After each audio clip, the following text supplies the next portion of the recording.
Ladies and gents, this is the moment you've been waiting for. Been searching in the dark, your sweat smoking through the floor. And buried in your bones there's an ache that you can't ignore. Taking your breath, still in your mind, and all that was real was left behind. Don't fight it, it's coming. Right, this is the general Q&A. Was going to do it on the bike, but couldn't fit it all on. There's too many questions. You asked too many questions. So a lot of you have asked repetitive questions.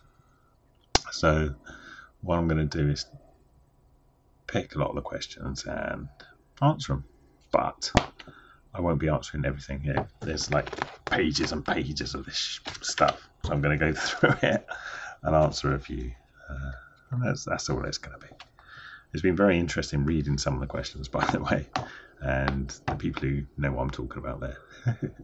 Anyway, let's get started. Mad Family Life 2. What made you get into motorbikes? I never liked cars. That's not true, actually. I did like cars as a kid. I knew every single car on the road when I was a youngster growing up. But I always was fascinated by the motorbikes, zooming past the cars. So at a very early age, yeah. Cars were it. Motorbikes were it. I was going to have a motorbike. And for some reason it was always going to be a yellow Suzuki. No idea why. Always going to be a yellow Suzuki. Of course, that never happened. I've never owned a Suzuki in my life. I had a Honda, Kawasaki, and at the moment, Yamaha. Yeah. Epic Adam.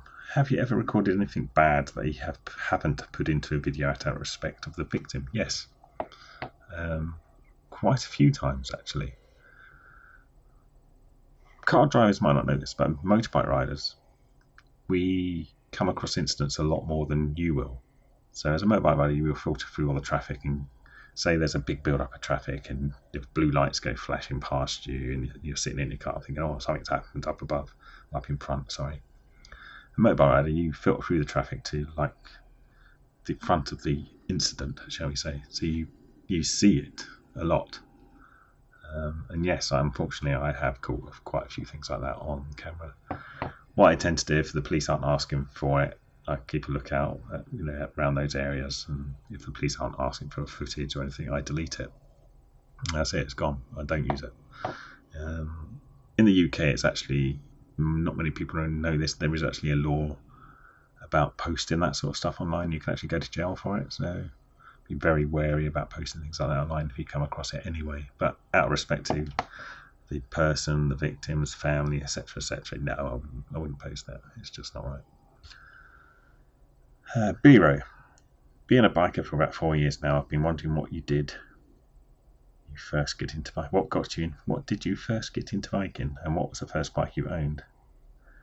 What got me into biking? I just grew up as a kid. My brothers had motorbikes, and I always wanted a motorbike, so I got into biking that way. I remember being on one of my brother's bikes on the back of it, must be about 6 years old, riding around the back alleys of the house we lived at the time. And that was it. As soon as that happened to me, I wanted a motorbike,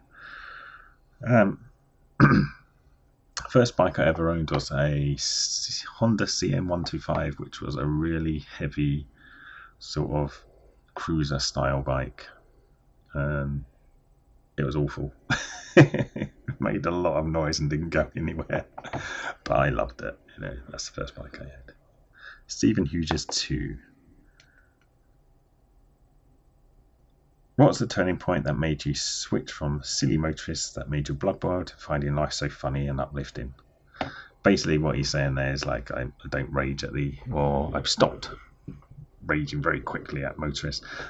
Basically blood pressure, not mine, but it's just like, no, I mean there's not anything wrong with mine, but why get yourself wound up? You see it all the time. Motorbike riders know this. You can happen 2 seconds after starting riding, or 5 minutes after starting riding, or 10 minutes after riding. Something's going to happen every single day. Don't get annoyed by it. Otherwise, you're just going to be pissed off every day of your life riding a motorbike. So it's just not worth.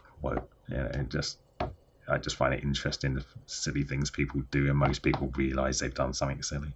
The only time I get annoyed is when people either lie to you about stuff, say, oh, I didn't do anything wrong, or just blatantly put your life in danger on purpose. I've only ever had that happen once to me. But yeah, otherwise we all make mistakes. As bike riders, you know that as well. You make mistakes, and car drivers make mistakes too. So it's no point taking it out on the other motorists. Why? I'm turning 17, 18 in a few months. This is from Dylan Grant 2. Do you recommend getting the full license or waiting to get the full A2 instead, the A1, A2? I haven't got a clue, mate. I did my license ages ago. I don't know this A1, A2 thing. I just did one license, that was it. Sorry, I don't know. Oh, spicy. Yeah, no. Moto Mafia. Or Moto Mafoon, sorry. Do you have a favourite road to ride? Where is it? Just one you love riding and you wish was longer? And your least favourite road? The least favourite road is the A316, which I have to ride every single day. At the moment, anyway. That's the easy one. Favourite road? I haven't really got one. There's lots of roads I would like to ride. There's plenty of roads around Dorking and Box Hill and down towards Portsmouth and that. There's a lot of roads there in my area, sort of thing, that I like to ride, but I haven't actually got one that I'll always go out and think, oh, I like this road. There's not a single favourite road as such. There's just too many around this area. There's loads of good roads. Jason. Apparently the powers that be have been test trialling advanced stop lines for motorcyclists. Have you ever seen one on your travels through London? No. I do agree that advanced stop lines and cycling and advanced stop lines, they should be mixed, but with priority to cyclists. The slower vehicles should always have the priority, basically, in the advanced stop line area. But getting the motorbikes into that area and cyclists into that area should be a priority, because it just makes the flow of traffic move better away from the lights when they change. Otherwise, you've got all the filtering motorbikes trying to filter through at the same time as the car drivers go in, and it's bedlam at rush hour. Obi Jim Kenobi 2. What is your favourite comedian, and which celebrity would you most like to slap? Oh my god, the list is too long. Favourite comedian at the moment is... it changes all the time. One minute I jump from this comedian to that comedian. At the moment, I'm in a sort of Michael McIntyre, middle of the road, easy jokes, not going to offend the kids or the wife sort of stuff. I used to be back like Chubby Brown sort of area at one point, but now I've gone into really mild, polite comedy. So yeah, I haven't really got a favourite one as such, but yeah, that's where I am at the moment. What's the other part of the question? And which celebrity would I most like to slap? Ooh, that's a hard one. I think it's more a case of which one I wouldn't like to snap. The ones I can't stand are people like Lindsay Lohan and stuff like that. People who've had a gifted, just a gift given to them, and they've completely and utterly screwed it up. And you're thinking, why, oh why, oh why? Right, Simon Cartwright. Do you feel awkward when you first started making videos, or even embarrassed? How did your family feel about it? And can I have a shout out? Of course you can. I just said your name. Did I feel weird? Yes. Because when I started years and years ago, this channel that you're currently watching is much, much older than the published date. It's a good few years older, because it was accidentally deleted and restarted. So when I started this, it was still relatively new. You could probably count the number of vloggers that were popular in the UK at the time on, probably about 20 people I knew of on YouTube that are actually doing it, and now it's just flooded. My family, they don't give two hoots. They don't really care. They don't watch it. They don't care. And no, I say it. My mum, bless her, when she was still alive, actually watched a couple, and thought it was quite different. Aaron Alp. What's your opinion on riding with full gear all the time? I see kids riding in tracksuits, bottoms and t-shirts, and it makes me cringe to think what did happen. It's something I say to people all the time. Hang on, throat's going dry. Guinness time. Something I say to people all the time, especially when you get into biking. If you seriously don't think you need to wear gear, all I say is Right, don't. But I tried this little experiment first. Just run as fast as you can down a quiet street and then throw yourself face first into it. Seriously, just do that. And if you find that fun, fine, I'm with no gear. But you're stupid at the end of the day. Wear at least jacket, gloves, boots, helmet. I know a lot of people skimp on the jeans stroke trousers, but at least get gloves, boots, jacket, helmet, at least. You haven't got to go for the absolute top gear. There's really good gear now, that like good jackets for just around £100, and you can spend that on a nice jacket anyway. So it's saving your skin and your life. Just do it. Fritz, I can't pronounce your last name. Sorry, it's like Kuhn or something like that. How about a big European tour in future? Non-motor bloggers, YouTubes you follow, and favourite alcoholic beverage. Favourite alcoholic beverage is Scotch or Jack Daniels. And those who don't know the different ones are bourbon, one's a Scotch. Okay, it's not the same thing. I've had some people try and tell me. Definitely not the same thing. But anyway, and obviously, like I said, Guinness. What's it? Big European tour in future? I would love it. I really would. I'd love to do like all around Scandinavia sort of thing, and Germany, and all around that sort of area. But I honestly don't see it happening. And the other side of thing, I'd love to do like Spain and Portugal and all that. But will it ever happen? I very much doubt it, unfortunately. You never know, though. You never know. Epotron 2? What inspired you to do YouTube? I'll tell you what inspired me to do YouTube, and it's one person only. Actually, that's not strictly two people only, two other motor vloggers. One, the granddaddy, M13. If you don't know who M13 is and you watch these sort of videos, all these moto vloggers that are out there, More Death 13, look him up. He's the person who started all this, without a shadow of a doubt. He was doing this before action cameras existed. He actually stuck a normal portable camera inside his helmet and started to film it that way. I think he started off with a really crappy mobile phone camera. I mean, if you watch his oldest videos, their quality is awful. They're really bad. But he was the first one who started up. Well, the first one I know of he started. I'm pretty sure he's the first one. And the other one was Sven Gally. If you don't know, Sven Gally unfortunately passed away. He was the other guy. Still, his videos, every now and again I'll go back and watch a couple because they are just awesome. They're in a league of their own. They're so good. Sven Gally and More Death 13 or M13. Go and watch them. Imperial Dover, is that right? At what age did you get your first bike and why? I think I've already answered this one, haven't I? So yeah, I was quite young. I was 17, I think, and it was a CM125. What's your dream bike? This is from Cal Tipper. All right, Tipper. It keeps changing. Like I saw Spitfire today. It's a bike made by a British company called I think it's CN Custom Motorbikes. It's absolutely gorgeous. Completely sold out, unfortunately, and completely impractical as an everyday bike, but it was absolutely gorgeous. The BMW S1000RR, etc. Everybody loves that bike. That could obviously be a dream bike, but the bike I currently have, I'm very happy with. Extremely happy. Moto Maffoon again. When are we going for a ride together? Never, ever. No, not happening. I should come to Wales for you two for the day with Mr. Why is it Mr.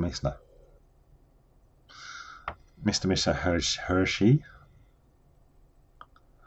Oh, maybe I will, maybe I won't. The only problem is the only time I've ever been to Wales is it rains. I know it's a cliche, but are you still wearing your Gagoon up there? Or can you take it off yet? I don't know. Jake, What 125cc bike would you recommend to a 17-year-old? Again, speak to Spicy. Spicy, help these people out. I don't know the answers to 125s. He just did a review of a Lexi Moto 125, and it is actually a really nice looking bike. Whether it's worth having or not, I don't know. But the prices of those bikes, the thing is with a 125, all I can say is you're not going to have it long. You know, you're going to upgrade very, very quickly from a 125. They're so underpowered, in the sense that you're constantly having to change gears to get to a maximum momentum. And with bigger bikes, as you go up the scale, you'll realise how much hard work it was riding those 125s. The bigger you go, the easier I find the bikes to ride, until you go into silly superbike stage, which they get a little bit technical sort of thing. Dizzy, how big is your man sausage? Well, you did say ask anything. It is huge. My wife only allows me to use it once a year because she has to recover afterwards. So that explains that. RS Pike, great video. How long have you been riding, and what's your favourite bike out of the ones you've owned? The ones out, how long I've been riding? A long time. And what's your favourite bike out of the ones you've owned?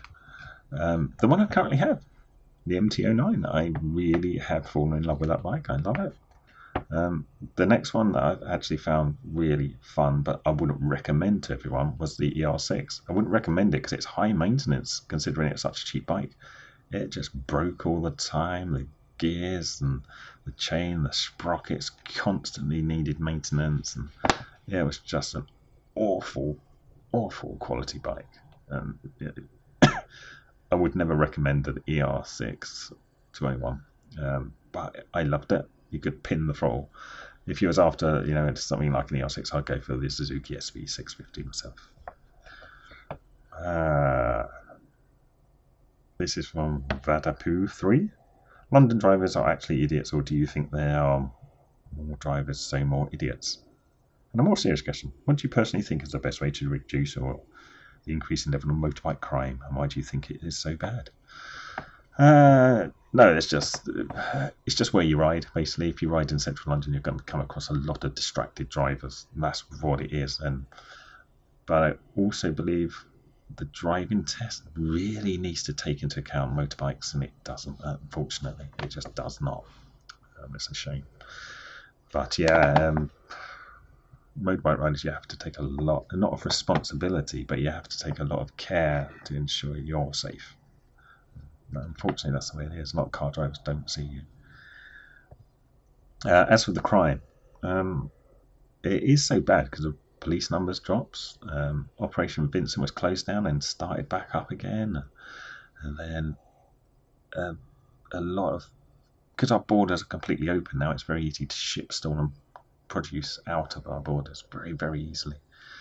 And even shipping stuff out internationally, like not into Europe, outside countries like to China or anything like that, it's very, very easy to ship containers out now as well. And it's not just motorbikes, it's all form of vehicular or white goods crime is very, very big at the moment, and it's simply because the borders are so open, and the borders are they just leak like a sieve of stolen stuff. But the other thing about stuff in the UK with motorbike crime, it comes down to you can get away with it. It really is that bad. I think the last statistic I saw of all motorbike crime in London last year, I think it was like 8% of it was actually acted upon. Even a less number than that was actually led to a capture stroke conviction. So if you can go out and commit a crime on stealing a motorbike or mugging someone using it as an escape vehicle, and the odds are you're not going to get caught, no matter what. People are going to do it, aren't they? When they know how much money they can make compared to just going to work, of course they're going to do it. Jack, K2, do you ride in central London daily, as every driver hates bikers in central London? Learn from experience. Yes, I ride daily. But again, like I say, it's not just down to the drivers. You've got to take some responsibility yourself. Willie Lowe, being in London, does a cyclist piss you off at least once a day? No, cyclists very, very rarely piss me off. You know, you get self-righteous cyclists that the Leica louts that they used to be called. They piss me off, but apart from that, no, they don't. Cyclists do not piss me off. I see them as fellow two-wheeled travellers. They just haven't learned how to get a motor on their bike. You know, one day they're, but no, they don't know anything in the slightest. Thomas Onis, did you design that font yourself? No, the font I use is called Naturalize. You can download it on the font, it's free. Go and grab it if you want to use it. It's not my font. Steve Inkip, nice to see you back, bud. Question, what did you get into bikes and what was your first one? Everybody seems to want that one. Answered it already. CM125. Ben Good Eve, do you think bikers who pop wheelies and always fall off deserve the injuries they get? No. And yes, at the same time, you take responsibility for your own, actions in life. If you do something that's inherently dangerous and you get hurt, you've made that choice. Like, it's just the same as choice as riding a motorbike when you know it's more dangerous than getting the train to work or driving a car. You made that choice. But don't look at it as, haha, it's your fault. We all do things. I've pulled wheelies, sometimes by mistake. I pull away too hard, and next thing I know, my front wheel's in the air. I can hear Chinook going past. I don't know if it comes up on my phone. Ollie SA2. I'm soon to be 16 and I really want a moped, or should I wait till I can get a 125 or something along those lines? I wouldn't ride a 50cc motorbike or moped, whatever, if you paid me. They are just too slow on today's roads. They scare the crap out of me, basically. I'd wait until you can get something that can get up to 60 miles an hour. George Smith 3. What inspires you to create content? What have been your favourite interactions with a fan? Well, I've already covered what inspired me. Favourite interactions with a fan? I've had a few. It's just nice. Then people recognise you and polite about it and just say hello, how's things, and join your new bike and things like that. It's just nice. So I haven't got a favourite one I can remember off the top of my head. But anyone who says hi, nice. No, I'm quite open for it. Sometimes I'm quite closed when people. I know some other bikers recognise who I am, and I just don't want to chat at the time, so my eyes are forward. But I'm never rude if anybody waves at me or tries to have a chat. I'll always have a chat back. John McDonald, I've been watching your channel for a while now and I've really enjoyed your motorcycle. Mike, this is a big question. Thumbs up for all the contents. I noticed you're a very calm rider and tries to do some serious blah blah blah. I can only recall one video where we had some go out and drive. How do you otherwise keep yourself calm? Simply because it's not worth getting angry. It really is that. But it's also the amount of years I've got. I've learnt my road car aft over a number of years. A lot of people getting into bikes at the moment, get into bikes, get a camera slapped on the head, think, hey, let's bang it on YouTube, have a bit of fun, which is right, you should do it, it's fun. And then get angry with car drivers. And part of that anger is your own fault, is you getting angry at the situation that you probably could have avoided if you had a little bit more experience. And I know that's hard to admit to yourself, but once you admit that to yourself, your riding style becomes a lot better, and you yourself will become a better person at riding as well.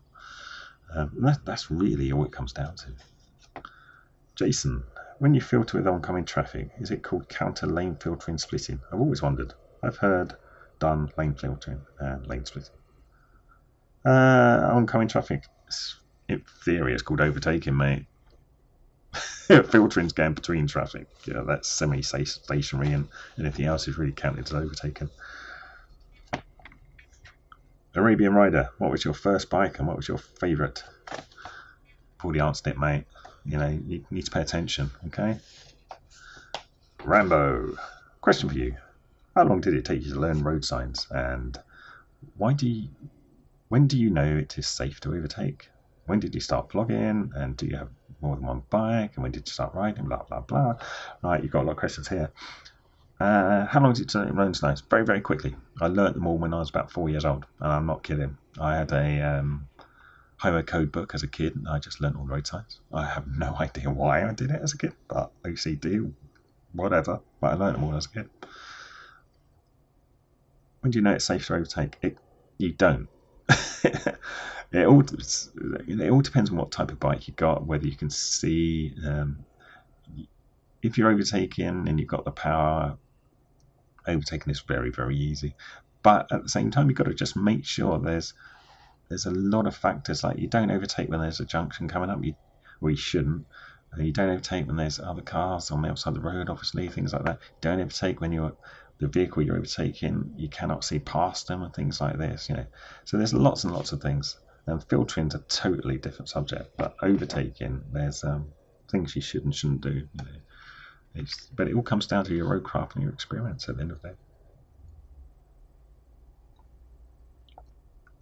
Viking Joe blogs.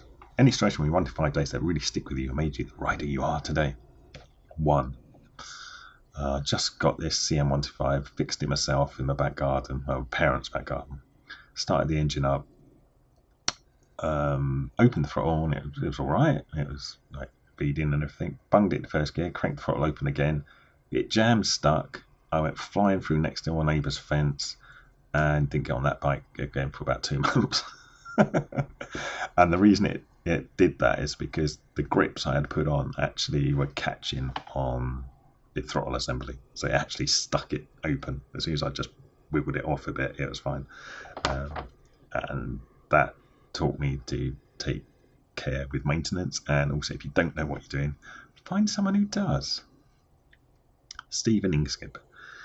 Really enjoyed as always. My question is, do you ever go out just for a ride for no apparent reason? I've got kids too, and I'm buggered if I can. Yeah, it's the same problem, mate. In the last 5 years now, I could probably count on one hand how many times I've had free to just go for a ride. It's very rare nowadays, unfortunately.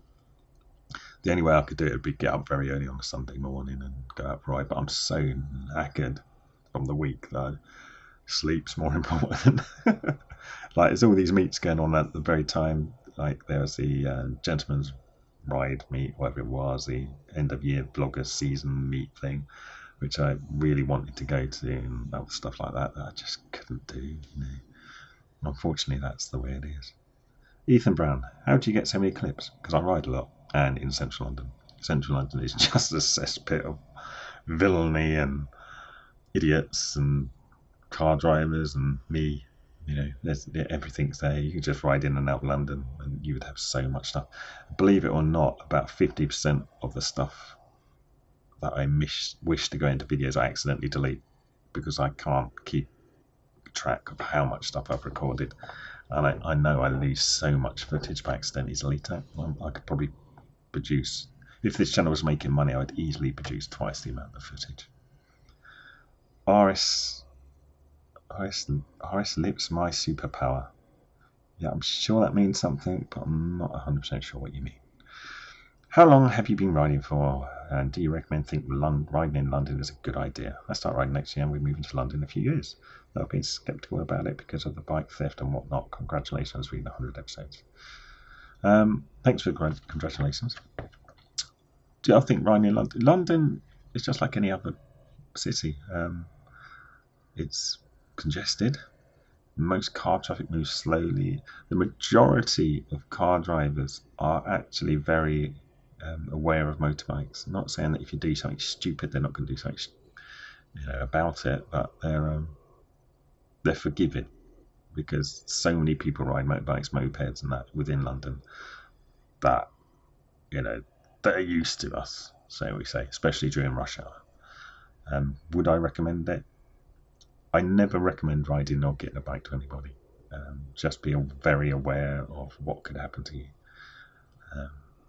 But I have no regrets about doing it, even though I have been involved in a couple of crashes and stuff like that. I couldn't do the train to London, put it that way. I did that for a number of years, and it's just vile getting on the train every morning with loads of people coughing and spluttering and it's just like, no. Getting on a bike, I'm in work within 45 to 1.5 hours, depending which part of London I'm working in, rather than 2-3 hours mucking around on public transport, Right, that's all the questions I've printed out. I hope that's given you some insight to who I am, what I am, why I produce the videos, and I hope you like watching them. There's going to be more to come in the future, obviously, and I had intended to make this a real good, decent video with a proper green screen, all this lot going on, and some effects and that going on. But I just haven't got the time to do it. So I'm just going to quickly knock this out now. I know it's going to be about 30 minutes long. If you've made it to the end, go you. Remember, if you like these videos, thumbs up. If you don't like them, thumbs down. It doesn't matter. Show your appreciation or show your dislike. This is YouTube. It's what it's for. See you on the next LME, and it will be coming out very shortly after this is released. Thanks for watching.